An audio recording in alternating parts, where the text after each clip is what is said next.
Chapter 10.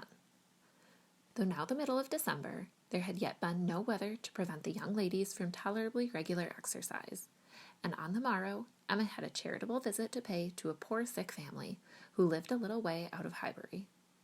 Their road to this detached cottage was down Vicarage Lane, a lane leading at right angles from the broad, though irregular, main street of the place, and, as may be inferred, containing the blessed abode of Mr. Elton.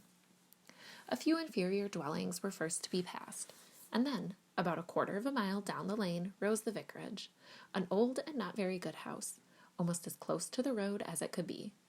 It had no advantage of situation, but had very much been smartened up by the present proprietor, and, such as it was, there could be no possibility of the two friends passing it without a slackened pace and observing eyes. Emma's remark was, "There it is. There go you and your riddle book one of these days." Harriet's was, "Oh, what a sweet house! How very beautiful! There are the yellow curtains that Miss Nash admires so much." "I do not often walk this way now," said Emma as they proceeded, "but then there will be an inducement, and I shall gradually get intimately acquainted with all the hedges, gates, pools, and pollards of this part of Highbury." Harriet, she found, had never in her life been inside the vicarage, and her curiosity to see it was so extreme that, considering exteriors and probabilities, Emma could only class it as a proof of love, with Mr. Elton's seeing ready wit in her. "I wish we could contrive it," said she, "but I cannot think of any tolerable pretense for going in. No servant that I want to inquire about of his housekeeper, no message from my father." She pondered, but could think of nothing. After a mutual silence of some minutes, Harriet thus began again. "I do so wonder, Miss Woodhouse, that you should not be married, or going to be married, so charming as you are." Emma laughed and replied, "My being charming, Harriet, is not quite enough to induce me to marry. I must find other people charming, one other person at least, and I am not only not going to be married, at present, but have very little intention of ever marrying at all." "Ah, so you say, but I cannot believe it." "I must see somebody very superior to any one I have seen yet, to be tempted. Mr. Elton, you know," recollecting herself, "is out of the question, and I do not wish to see any such person. I would rather not be tempted. I cannot really change for the better. If I were to marry, I must expect to repent it." "Dear me, it is so odd to hear a woman talk so." "I have none of the usual inducements of women to marry. Were I to fall in love, indeed, it would be a different thing. But I never have been in love. It is not my way, or my nature, and I do not think I ever shall. And without love, I am sure I should be a fool to change such a situation as mine. Fortune I do not want. Employment I do not want. Consequence I do not want. I believe few married women are half as much mistress of their husband's house as I am of Hartfield, and never, never could I expect to be so truly beloved and important, so always first and always right in any man's eyes as I am in my father's. But then, to be an old maid at last, like Miss Bates." "That is as formidable an image as you could present, Harriet, and if I thought I should ever be like Miss Bates, so silly, so satisfied, so smiling, so prosing, so undistinguishing and unfastidious, and so apt to tell everything relative to everybody about me, I would marry tomorrow. But between us, I am convinced there can never be any likeness except in being unmarried." "But still, you will be an old maid, and that's so dreadful." "Never mind, Harriet. I shall not be a poor old maid, and it is poverty only which makes celibacy contemptible to a generous public. A single woman with a very narrow income must be a ridiculous, disagreeable old maid, the proper sport of boys and girls, but a single woman of good fortune is always respectable, and may be as sensible and pleasant as anybody else. And the distinction is not quite so much against the candor and common sense of the world as appears at first, for a very narrow income has a tendency to contract the mind and sour the temper. Those who can barely live, and who live perforce in a very small and generally very inferior society, may well be illiberal and cross. This does not apply, however, to Miss Bates. She is only too good-natured and too silly to suit me, but in general she is very much to the taste of everybody, though single and though poor. Poverty certainly has not contracted her mind. I really believe if she had only a shilling in the world, she would be very likely to give away 6 pence of it, and nobody is afraid of her. That is a great charm." "Dear me, but what shall you do? How shall you employ yourself when you grow old? If I know myself, Harriet, mine is an active, busy mind with a great many independent resources, and I do not perceive why I should be more in want of employment at 40 or 50 than 1 in 20. Women's usual occupations of hand and mind will be as open to me then as they are now, or with no important variation. If I draw less, I shall read more. If I give up music, I shall take up carpet work. And as for objects of interest, objects for the affections, which is in truth the great point of inferiority, the want of which is really the great evil to be avoided in not marrying, I shall be very well off, with all the children of a sister I love so much to care about. There will be enough of them, in all probability, to supply every sort of sensation that declining life can need.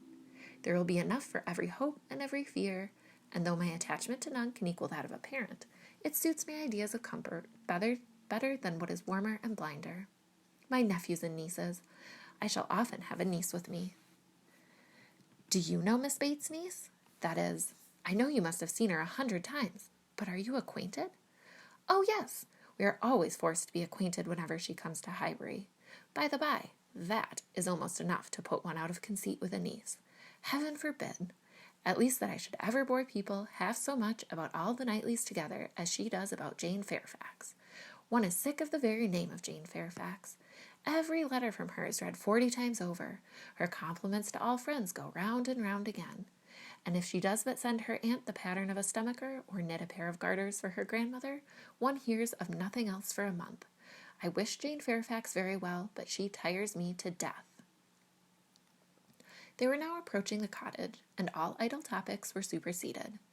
Emma was very compassionate, and the distresses of the poor were as sure of relief from her personal attention and kindness, her counsel and her patience, as from her purse. She understood their ways, could allow for their ignorance and their temptations, had no romantic expectations of extraordinary virtue from those for whom education had done so little, entered into their troubles with ready sympathy, and always gave her assistance with as much intelligence as goodwill. In the present instance, it was sickness and poverty together which she came to visit, and after remaining there as long as she could give comfort or advice, she quitted the cottage with such an impression of the scene as made her say to Harriet as they walked away, "These are the sights, Harriet, to do one good. How trifling they make everything else appear.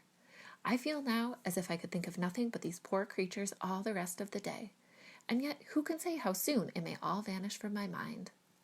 "Very true," said Harriet. "Poor creatures, one can think of nothing else." "And really, I do not think the impression will soon be over," said Emma, as she crossed the low hedge and tottering footstep which ended the narrow, slippery path through the cottage garden and brought them into the lane again. "I do not think it will," stopping to look once more at all the outward wretchedness of the place and recall the still greater within. "Oh dear, no," said her companion. They walked on. The lane made a slight bend, and when that bend was passed, Mr. Elton was immediately in sight, and so near as to give Emma time only to say farther, "Ah, Harriet, here comes a very sudden trial of our stability and good thoughts. Well," smiling, "I hope it may be allowed that if compassion has produced exertion and relief to the sufferers, it has done all that is truly important. If we feel for the wretched enough to do all we can for them, the rest is empty sympathy, only distressing to ourselves."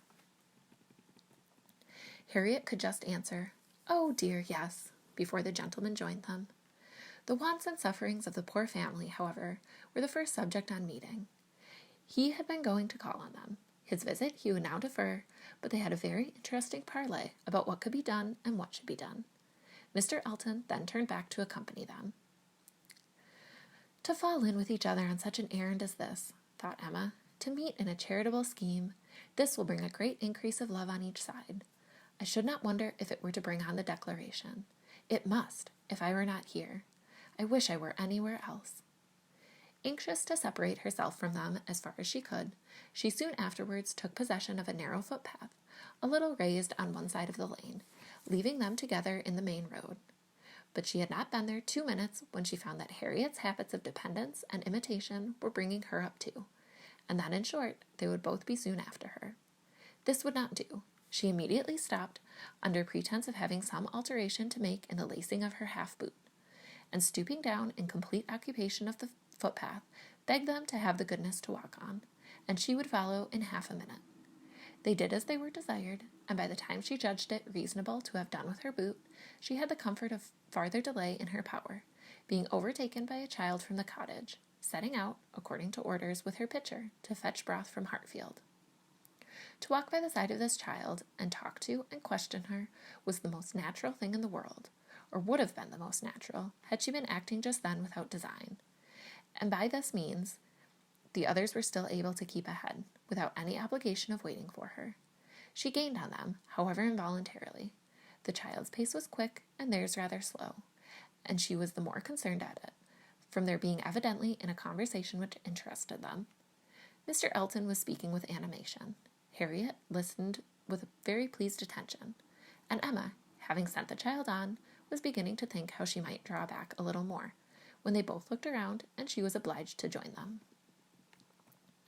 Mr. Elton was still talking, still engaged in some interesting detail, and Emma experienced some disappointment when she found that he was only giving his fair companion an account of the yesterday's party at his friend Cole's, and that she was come in herself for the Stilton cheese, the North Wiltshire, the butter, the celery, the beetroot, and all the dessert.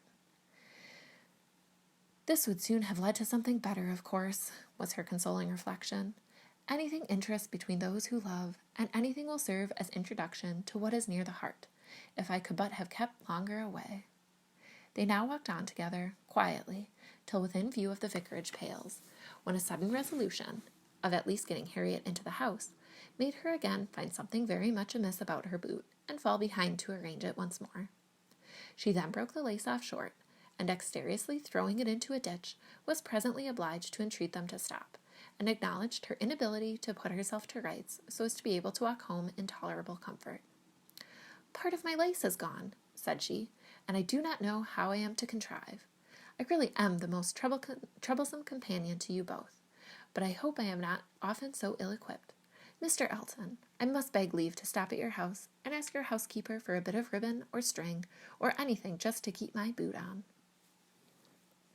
Mr. Elton looked all happiness at this proposition, and nothing could exceed his alertness and attention in conducting them into his house, and endeavoring to make everything appear to advantage. The room they were taken into was the one he chiefly occupied, and looking forwards. Behind it was another with which it immediately communicated. The door between them was open, and Emma passed into it with the housekeeper to receive her assistance in the most comfortable manner. She was obliged to leave the door ajar as she found it, but she fully intended that Mr. Elton should close it. It was not closed, however. It still remained ajar, but by engaging the housekeeper in incessant conversation, she hoped to make it practicable for him to choose his own subject in the adjoining room. For 10 minutes she could hear nothing but herself. It could be protracted no longer. She was then obliged to be finished and make her appearance.